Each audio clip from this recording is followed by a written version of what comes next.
Welcome to Patch Stats. Today is July 3rd. Summer camp for Major League Baseball has officially begun today, with most teams conducting their first official workouts for players at their home stadiums. I'm pretty sure all of them will be at their home stadium.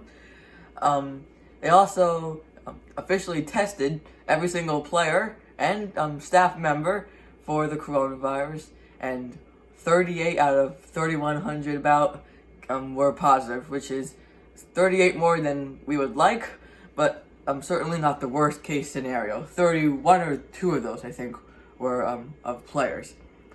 Among those teams that held their first official workout were the Mets today. They had a bunch of pitchers warming up and practicing, as well as some hitters. I think they're actually practicing now. And speaking of the hitters, the Mets have a leadoff problem, and who should lead off? They have 3 candidates of who could lead off in 2020, and we're going to look at all 3 of them today and see who is the best one for the Mets. The candidates are Brandon Nimmo, Jeff McNeil, and Ahmed Rosario. We will start with Brandon Nimmo. You see up top here, there are his career stats. He has a total of 31 home runs, which is, he's not an ultimate power hitter. His best year was clearly 2018. Got a cup of coffee in 2016 and was hurt a lot of last year. You see his batting average is about the same every year, around the 260s. Last year, it was not a great year for him, but he did pick it up in the second half. His on-base percentage is what's going to carry him. His career stats as a leadoff hitter down below, you have a 256 batting average, which is about the same, with a 378 on-base percentage, 17 home runs out of the leadoff spot, and yeah, so pretty good as a leadoff hitter. For his best attribute, it is definitely getting on base. When he's the first batter of the game, usually that's pretty much his stats from before, and when he leads off an inning, his on-base percentage is pretty good as well. Also, another one, on the first pitch, Brandon Nimmo's pretty good in his career, as he bats .451 when he puts the ball in play on the first pitch, with a .463 on base, .824 slugging, and an over 1,000 1.287 OPS, so pretty good with the first pitch. So I have made a checklist for things you want to see out of a leadoff hitter. You want on base, speed, contact, and his overall hitting. And we'll grade it on a 3-point scale, with 3 points as a plus sign, 2 points as a minus sign, and 1 point as like an X. And we'll add them all up at the end to see who is statistically the best. For Nimmo, on base is definitely a plus. He is an on-base machine. Walks a lot, gets hit by a pitch a lot. So many good things when it comes to on base. And I give him a plus in speed too. He does steal bases, not an overwhelmingly a lot, and he's not like one of the fastest players in the league, but he will steal some bases, maybe like 10 or so a year. So yeah, pretty good. Contact is a minus. I mean, he's not like a slap ball hitter, but he's not necessarily a pull hitter. He's a pretty good hitter, but not great. So just average. And overall hitting is also average. You saw 2018 clearly his best year, but last year he was hurt a lot of the time and slightly inconsistent so far for his career. So just average. Moving on, we'll talk about Jeff McNeil. He only had 2 years in the majors, but they were 2 pretty good years. His best is definitely his batting average, as he's put up 2 seasons with an over 300 batting average. Definitely found his power last year, especially in the second half with 23 home runs after only 3 in 63 games in 2018.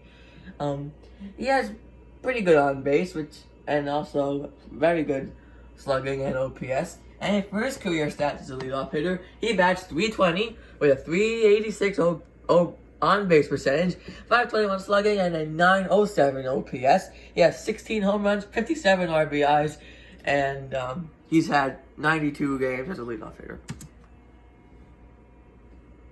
His best attribute is just pure hitting. You see up here to start, just some stats that he's not only just a pretty good hitter. He's a pretty good hitter in every leverage of situation. High leverage, medium leverage, low leverage. He hits all the time. Over here, he has a pretty good batting average with any count. You see his worst, it looks like it is, when it's a 1-2 count, 190, but every other one is over 200 with full count, I believe, is the second worst at 241. Everything else is from his career. Every time he swings, he puts the ball in play, that's when the batting average obviously counts.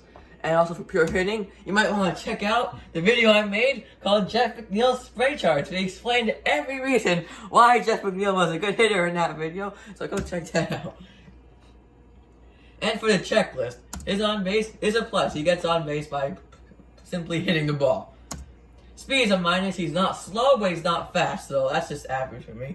Contact is definitely a plus. And so is overall hitting. He's a very good hitter. For our last candidate, we have Ahmed Rosario, who's played 3 seasons, and he's improving every year. It's good to keep in mind that he is very young. Batting average, pretty good last year. Again, improved every year, as has his home run totals and RBIs, and basically every one of the stats he's improved on since, and I expect him to improve this year. And he's started 95 games as a leadoff hitter. He's batted .278 with a .318 on-base percentage, all better than his regular career stats. Yeah. For Rosario's best attribute is definitely his speed. He's definitely not the fastest in the league, but he's still up there. When it comes to simply sprint speed, which is feet per second, Rosario ranks 37th with 29.2 feet per second. You can see the top leaders over there. And then for 90 foot, like the time it takes him to run 90 feet, he's 70th, which is, again, near the top. Certainly not the best, but, yeah, so he's pretty fast. He won't steal, like, 60, 50, 40 bases a year, but he'll steal 20, which is pretty good for the Mets, who don't necessarily have a lot of speed. So for his checklist, on base is an X. He does not get on base. He's again young, so that'll improve as he goes along his career. He'll walk a little bit more, but he chases a lot, so that's why his on base is not very good. His speed, though, that's a plus. As we just explained before, he can steal and he's fast, so there's a plus. And contact is a minus. I mean, again, I love what I saw from him in the second half last year. I think he still has a lot to improve. But for now, we'll put that at average, and we will do the same with overall hitting. Just hasn't proven enough yet to get that plus. So now for the overall checklist, you see everyone is listed over here.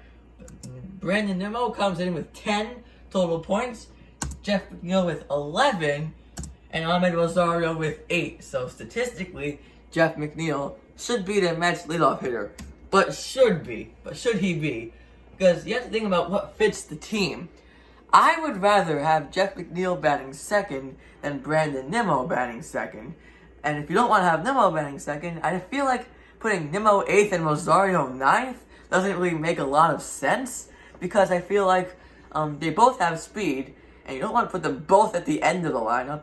One of them, fine, but both of them, no. In which case, it would make sense for Nimmo to lead off and McNeil to bat second, because he still could set the table with all the contact he makes. Nimmo has a better on-base percentage. Probably he would think of the leadoff hitter the best, and then have McNeil bat. So I would actually lean towards Nimmo leading off, but if you're just looking at a pure leadoff hitter, then I would actually take McNeil, but on the Mets, I think it should be Nimmo. So that's all for Patch Stats today. We'll see you tomorrow.